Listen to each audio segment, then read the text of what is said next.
বাংলাকে দখল করার গণতন্ত্রের মাধ্যমে করো, মানুষ ভোট দিলে করো। প্রথমে হচ্ছে মাননীয় মুখ্যমন্ত্রী নিয়ে আমারও মুখ্যমন্ত্রী, তিনি তার মুখে গণতন্ত্রের কথা, ভোটের কথা শুনে খুব ভালো লাগলো। গণতন্ত্র যদি আমার পশ্চিমবঙ্গে থাকতো, আমার পশ্চিমবঙ্গ আজকে অনেক কিছুতে ১ নম্বর হতে পারতো, শিক্ষায় হতে পারতো, পর্যটনে হতে পারতো, শিল্পে হতে পারতো। দুর্ভাগ্যবশত আমার পশ্চিমবঙ্গ রাজনৈতিক সন্ত্রাসে ১ নম্বর।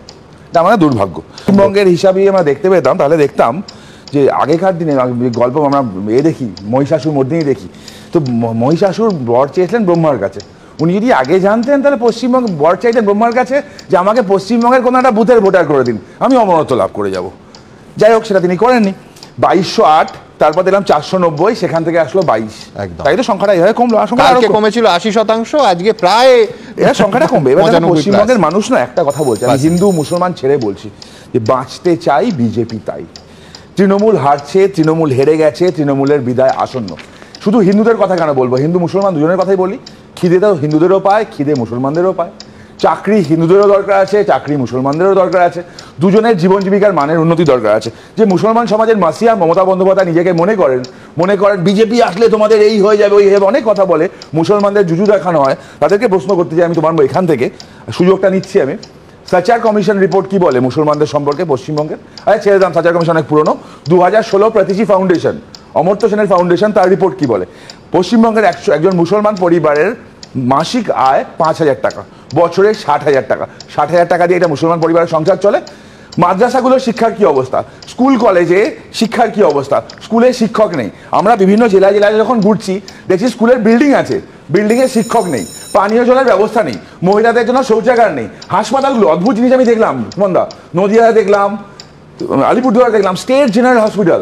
তুমি ভাবতে পারো, স্টেট জেনারেল হসপিটাল থেকে রোগী রেফার করা আছে ডিস্ট্রিক্ট হসপিটালে।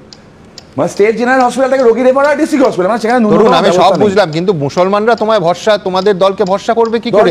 তোমরা তাদের খাদ্যাভ্যাস, তাদের পোশাক নিয়ে দিবারাত্র কটাক্ষ করো।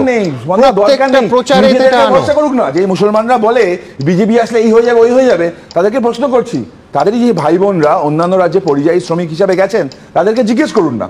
মুর্শিদাবাদ এলাকা, গ্রামগঞ্জ ফাঁকা হয়ে যাচ্ছে, চা বাগান এলাকা ফাঁকা হয়ে যাচ্ছে, বিভিন্ন জায়গায় মুসলমানরা রাজ্য ছেড়ে চলে যাচ্ছে কাজের জন্য, রাজমিস্ত্রির জন্য। শিক্ষিতরা টোটো চালাচ্ছে, বেকার হয়ে যাচ্ছে, সে টোটোর ওপরই আবার এখন রেজিস্ট্রেশন কস্ট পড়ছে, সেদিকেও সেদিকেও সামলাচ্ছে না। বাংলাভাষী বাঙালি মুসলমানদের বাংলাদেশি বলে যে একাধিক বিজেপি শাসিত রাজ্য বাকি দিয়েছে, সোনালী বিবি তার জ্বলন্ত উদাহরণ। সুমনদা, এটা half truth, half baked truth. Sonali বিবির ঘটনা কি হয়েছিল? সোনালী বিবিকে ধরা হয়ে তাকে পাঠানো হলো, তিনি ফেরত এসেছেন। সোনালী বিবি তার বাচ্চা ফেরত এসছে খালি। কারণ কি?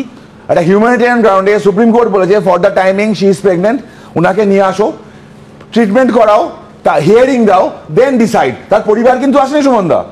ইনক্রিমেন্টিং ম্যাটেরিয়াল পাওয়া গেছিল, she has accepted all our evidence and record. মুসলমানদের কথা যখন হচ্ছে সুমন, আমি বলছি একজন মানে উত্তরপ্রদেশে একজন মুসলমানের বার্ষিক গড় আয় ১,৪০,০০০ টাকা। পশ্চিমবঙ্গে একটা মুসলমান পরিবারের বার্ষিক আয় ৬০,০০০ টাকা। নিজের ভালো তো পাগলও বোঝে, সবাই তো আর কালিদাস নয় সুমনদা, যে গাছে বসবে সেই গাছ কাটবে। মুসলমানদের নিজেদের অবস্থা নিজেরা বুঝুক। একটা বাবরি মসজিদ হচ্ছে শুনলাম নাকি পশ্চিমবঙ্গে। আচ্ছা, বাবরের সাথে পশ্চিমবঙ্গের কি সম্পর্ক?